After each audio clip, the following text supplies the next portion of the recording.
Kinundina ng Department of National Defense ang video na ginawa ng isang state-controlled media na China Daily na naglalarawan sa mga Pilipino bilang mga unggoy at puppet ng Japan at Estados Unidos. Ayon sa DND, ipinapakita ng naturang post ang tunay na pagtingin ng Chinese Communist Party sa sambayan ng Pilipino.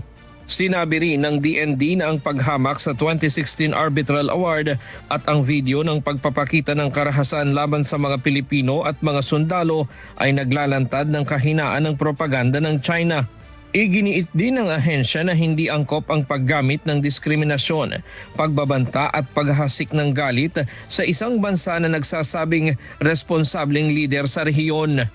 Bunsod nito, sinabi ng DND na mananatili ang polisiya ng Pilipinas na huwag magkaroon ng ministerial o defense engagement at opisyal na ugnayan ng Armed Forces of the Philippines sa Chinese Communist Party at sa mga ahensya nito. Hiningan ng media ng komento ang Chinese Embassy sa Maynila tungkol dito pero wala pa silang tugon sa ngayon.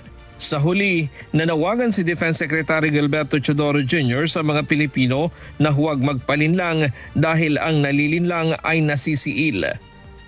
Ryan Lacanlale, humahataw sa Balita Ngayon.